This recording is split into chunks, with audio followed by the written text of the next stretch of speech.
Welcome back, everyone, to Cinematic Universe. My name is Mr. Martinez. It's an animated movie. That means David Powers King is back on with us. How are you, man? I'm doing great, sir. How are you? I am great. We're talking about The Good Dinosaur. Take it away, man. The Good Dinosaur, the next film by Pixar Animation Studios. A very interesting film, to say the least. A good one. Definitely, I left the theater feeling pretty happy about what I saw. And, gotta tell you, it's as far as animating backgrounds is concerned, one of the most beautiful pieces I think I've seen. Those backgrounds, wow, seriously. There are some places where I live here in Utah that it seriously looks like someone just took a tripod and set up a camera and just filmed nature shots. And it looks almost exactly the same thing. Like in the canyons that we have out here, looked almost exactly the same. And I'm seriously wondering if I need to go and do some research to see if they used actual footage instead of animating it, you know? I would not be surprised. Detail was so rich. Especially when you look at the water scenes. Oh my goodness, yes. It's like beautiful water. I've always been one of those people that say, you can animate a movie, but to me the hardest thing to animate has to be water, whether it's moving or if you're doing a tidal wave or stuff like that, because you have to make it look like, okay, this is how a wave would move, because you can't really cheat how water moves. You have to actually make it look like you went outside and record a stream of liquid and just added it to the movie. And like you said, the backgrounds in this movie were gorgeous. It almost feels like if you were to tell me that Pixar was doing their next most ambitious project, where they would go outside, they would film a lot of landscapes, a lot of land shots within the seasons, and then they went back to HQ and they started adding animated characters and then tell a story with it. That would have been like, holy shit! I can't wait for this movie to come out. But since there's no evidence that that's what happens with this movie, all I'm gonna say is that whoever the team in charge of the backgrounds, that's an Oscar nomination instantly right there, just for the backgrounds alone. And I agree. I mean, let's go back in time a little bit. And when Disney released Dinosaur, that was a film where they went and they filmed actual locations, and then they CGI'd dinosaurs into it later. Mm-hmm. The fact that they're able to animate nature scenes the way that they did is truly astounding, and that's got to say a lot for what's going to be coming in the future, as far as the detail is concerned. Yeah, I think Disney's Jungle Book is supposed to be like the next phase in how technology has come to the point where you can CGI an entire world and it looks so real that you couldn't even tell the difference between computer shot and an actual tree. Which is great. I mean, listen, I'm all one of those people that I like practicality most of the time. The problem is that humans are the most difficult to create on screen, especially when you have a close-up shot, because you can tell that if you're CGIing a person, you can tell that person is, computer generated. But backgrounds are easier because you can play with the colors. They're not exactly, they're alive, but they're not alive like, creating a person. But in the background, it's just, I don't know what the words I should use to describe it, but landscape is easier than a living thing, is what I want to say. Oh, sure, yes. Because you can add as much detail as you can without having to worry about, oh, he's moving, and I have to make it look real per step.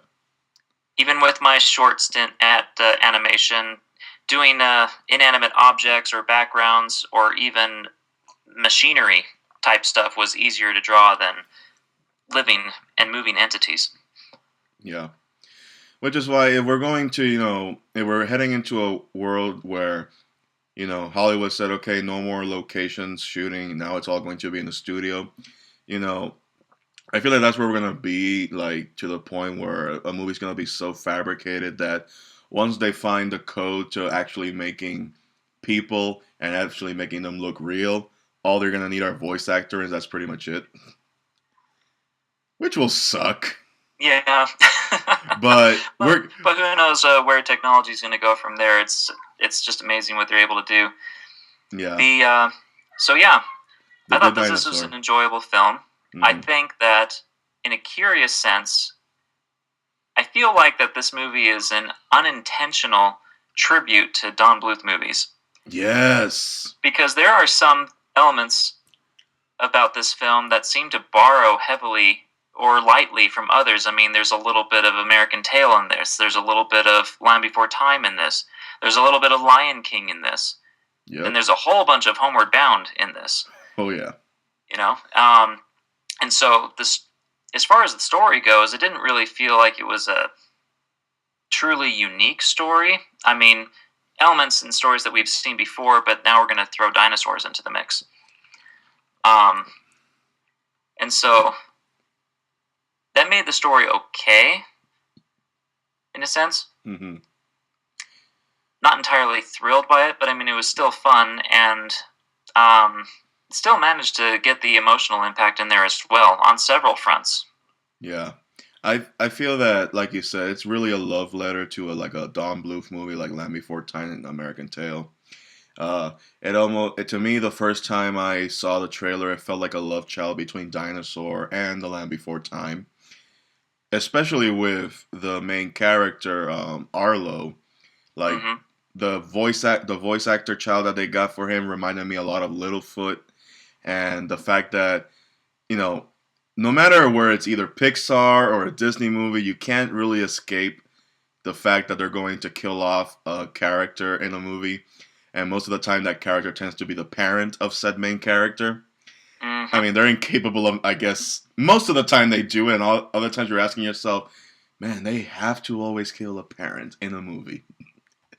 But I'm not saying that as a negative. I'm just pointing it out.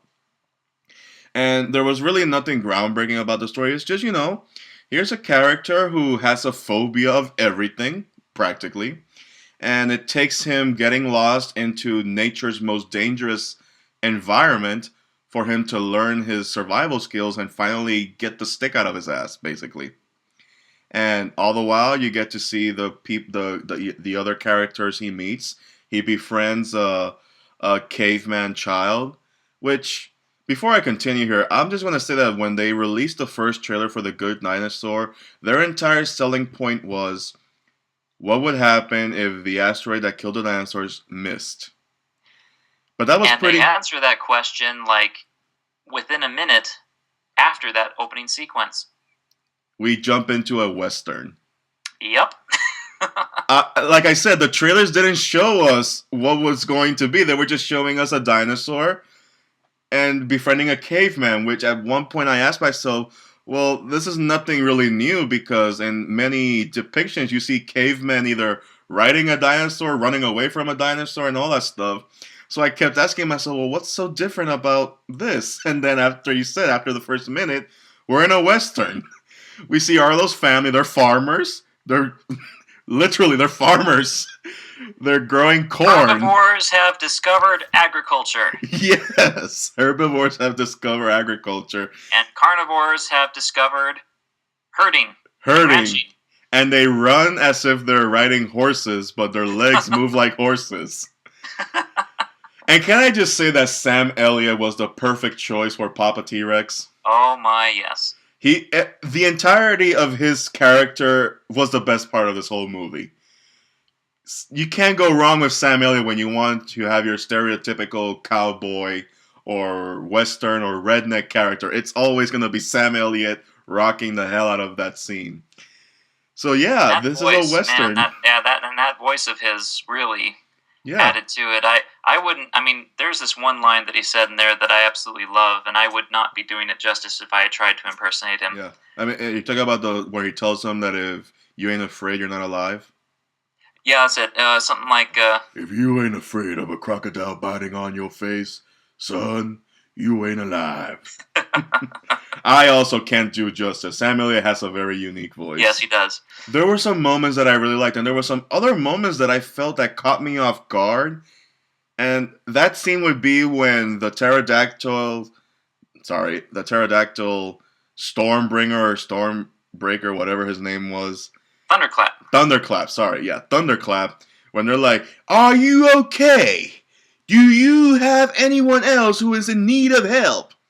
And obviously, you don't expect anything else to happen. He's just a crazy flying pterodactyl pteranodon, and he's gonna, help the kid out. Turns out they're like serial killers, almost.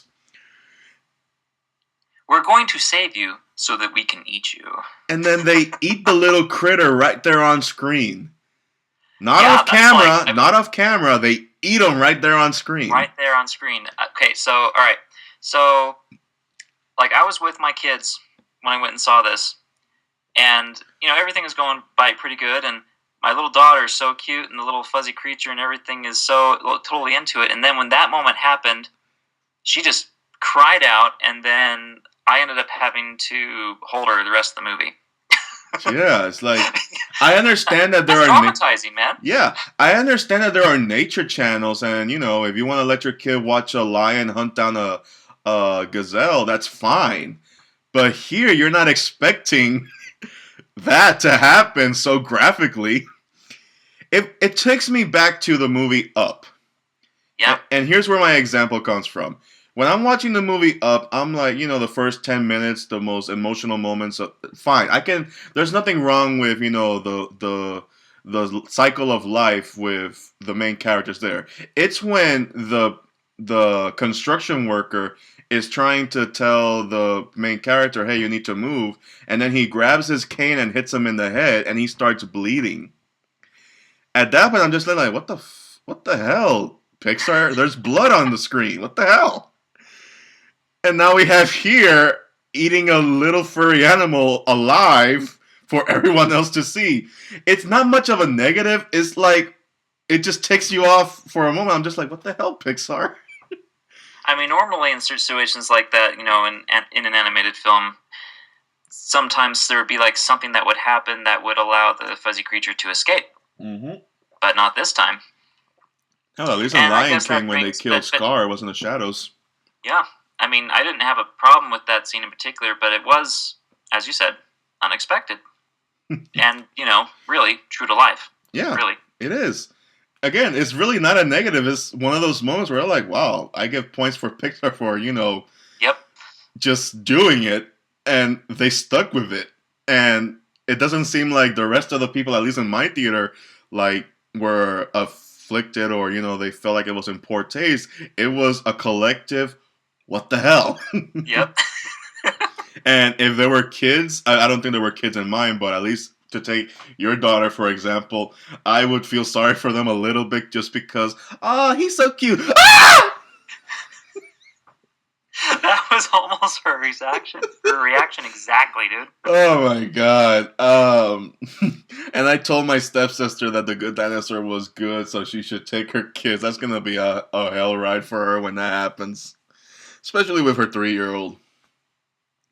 Interesting thing, like, because going back to what you had said about, Arlo being this character, the main character, Arlo, is just afraid of everything. And we had talked in the past about how we've had misgivings about the movie Brave and how the title may have not have been the best thing for it. And I was kind of, as I was watching this movie, I was kind of thinking, man, I don't know, Brave might be a better title for this movie. Yeah, because it's about a dinosaur who's trying to overcome his fear and be brave. Yeah, that's a really good point. You might as well call Brave the Good Archer. Because really, I mean, yeah, and it was originally called The Bear and the Bow, which I thought is a better title anyway. But yeah, it's like, I remember taking a class a year and a half before I graduated, and we were talking about the power within a movie title. Like, a lot of marketing people, a lot of behind the scenes people, they always have focus groups, and they're always talking about the importance of every letter and word you use for your title. Like, they were talking about how the word the, or the letter A, or the letter I are very important to a movie title, because the title is, the selling point. Because a person who hears the title, they're going to, wow, what is that called? It's like when Edge of Tomorrow was coming out. Before it was called Edge of Tomorrow, they called All You Need Is Kill. the title "All You Need Is Kill" is far more interesting than Edge of Tomorrow because Edge of Tomorrow sounds generic, whereas "All You Need Is Kill," you're just asking yourself, well, what the hell kind of movie is called "All You Need Is Kill"? So when you're calling it The Good Dinosaur, okay, It's about a dinosaur that is good. yeah, but Yay. he's good. But aside from that, there's more to it than just him being good. And that's like if this was a regular movie with humans, you're gonna call him the good boy. What a good point. I mean, for all intent and purposes, we could have called this the brave dinosaur. Yes, exactly, the brave dinosaur. Why not? So, and Anyway, I feel like aside from the Sam Elliott part, I think my second favorite part had to have been when Arlo couldn't come to grips with the fact that at some point Spot had to go back with his family, or I'm assuming that was his family because those other cavemen look nothing like Spot at all.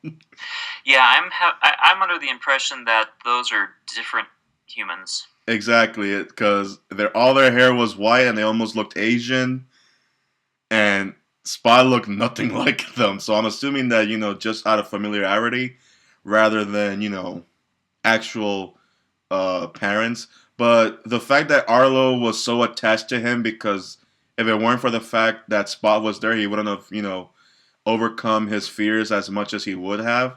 I felt that was a very strong scene, especially with the circle on the sand, like here's Oh your yeah, family. That was my second favorite part, and really those were my only two very high moments for the series. yeah. I thought that scene where they communicated where Arlo communicated the loss of his father and Spot communicated the loss of his parents was in very good taste. Yeah. Because once again, no words were spoken, Nope. but even my kids could understand what they were talking about. Yeah, and then when Arlo was knocked out and he was having a conversation with his ghost dad, I'm just like, wow, that was pretty, that was good. But yeah, that's The Good Dinosaur. That's really all I have to say about The Good Dinosaurs. Amazing background visuals and two very high moments. Sam Elliott being a T-Rex and Arlo, having to make a tough decision for him to, show his growth as a character. And I hope this doesn't get a sequel because the last thing I need is for 5 to 10 years down the line, they make a Good Dinosaur 2 and then Arlo is a full grown adult and Spot is a full grown adult and God knows whatever hijinks that's going to happen. It's just not going to work the same because by that point, well, what else is Arlo going to overcome? He's already overcome everything. Yeah, I'm not so sure that this is sequel worthy. No. I mean, it was a good movie, but there's other things that could be done. Yeah. I would rate it like you gave it like a 4 out of 5 because it's good. I mean, it's in the title. It's a good movie. It works. It's kind of a sleep. This has been kind of a sleeper year for animated films. Yeah, Yeah. we're going to be having quite a few more in the coming year that I'm really quite excited about. In January we're going to kick it off with Kung Fu Panda 3. Oh yeah. You have no idea how excited I am for that one. Same. Especially now that I have a fortune cookie from Poe. And my fortune cookie says, when you eat, use both paws. Which is something that Poe would say. Absolutely. I guess the last thing... And then we'll be getting a Polynesian princess from Disney. Yep. Moana, right? Yeah. Yeah. That'll be a good one, too. Yeah. I think the one thing I want to bring up before we close out is the opening short to this movie. That was an amazing short. Not only for its creativeness, its inventiveness, the colors, the way it was executed, but the fact that this is the first thing that popped to my mind, and the rest was already came into second, was that this was a very ethnically diverse short. Yes, I thought this is like one of my more favorite shorts that I've seen in a long time. Actually, Yeah. It was fun, and it was kind of a blending of the old world and the new world, as seen in Generations. Yeah. Because if it's one thing that I've always learned is that every generation is going to be different, but at some point there's always going to be a happy medium. Because the kid can have his morning cartoon shows, and the father can have his, seance or religious, prayer. But at some point, the father wants his son to learn about his religion, and then the son wants his father to know, this is what I like to watch. Can you please enjoy this with me? And I liked it how at the end that they can both come together and say, hey, listen, we can both share this and we can both balance it out. It's kind of like how my dad, with me and my dad, we always play GoldenEye with each other. Yes. Although it's completely different, it has nothing to do in reference, but the closest thing I could find is, oh yeah, this is a time where my dad and I play GoldenEye, we would shoot each other to death. Well, speaking of dads, mine just got in here and he wanted to see The Dark Knight Rises because he hasn't seen it yet, so I'm going to jump on that with him. Well, fantastic. All right. All right. Well, sorry. David, thank you for joining me as always, and I will see you at Kung Fu Panda 3. All right. Looking forward to it. All right, everybody, thank you for listening. You can find me on Twitter at MartinezXYZ, and you can find me on MoviePilot on moviepilot.com, Cinematic Universe. David, where can people find you? And you can find me on Twitter at davidpowersking.com, or that's my website, but you can also find me on Twitter at davidpowersking. All right, everyone. Bye-bye.